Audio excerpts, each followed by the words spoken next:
Kuwait প্রতিনিধি মোহাম্মদ জালাল উদ্দিন ও Saudi আরবের Jeddah প্রতিনিধি হানিস সরকার উজ্জ্বলের পাঠানো তথ্যচিত্রে প্রবাসের সংবাদ জানাচ্ছেন সামদানি প্রত্যয়। বাংলাদেশ জাতীয়তাবাদী দল বিএনপির ভারপ্রাপ্ত চেয়ারম্যান তারেক রহমান সহ অন্যান্য নেতাকর্মীদের বিরুদ্ধে ২১ আগস্ট গ্রেনেড হামলা মামলার রায় বাতিলের ঘোষণায় কুয়েত বিএনপির উদ্যোগে দোয়া মাহফিল ও মিষ্টি বিতরণ অনুষ্ঠিত হয়েছে। কুয়েত সিটির রাজবাড়ী হোটেলে কুয়েত বিএনপির সভাপতি মাহফুজুর রহমান মাহফুজের সভাপতিত্বে সৈয়দ আরিফুল ইসলাম রাসেলের সঞ্চালনায় সভায় বক্তব্য দেন আখতারুজ্জামান শামস, মনির আহমেদ, হাজী ইকবাল হোসেন, জসিম উদ্দিন, জায়েদুর রহমান জায়েদ, নাসির উদ্দিন হাওলাদার, শাহজাহান সবুজ, আনিসুল হক, ইসরাফিল ভুইয়া, লিয়াকত খান, আবু সালে সহ অনেকে।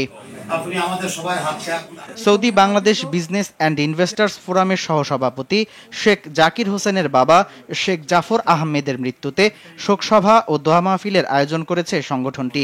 আব্দুর রহমানের সভাপতিত্বে মোহাম্মদ আইয়ুব ও সাইফুল ইসলাম মঞ্জুরের সঞ্চালনায় সভায় বক্তব্য দেন KM শাহজাহান সিরাজি, ইয়াসির মিয়া, কেফায়েতুল্লাহ চৌধুরী, ওমর ফারুক চৌধুরী, সোলায়মান সরকার সহ অনেকে। এ সময় আরও উপস্থিত ছিলেন কবির হোসেন সরকার, AK আজাদ, ফরহাদ হোসেন, হাবিবুর রহমান ব্যাপারী, মোহাম্মদ ইকবাল, আব্দুর গফুর, আব্দুল কাদের, মেজবাউদ্দিন আহমেদ, আতাউর রহমান মুকুল সহ অনেকে। সামদানি প্রত্যয়, RTV।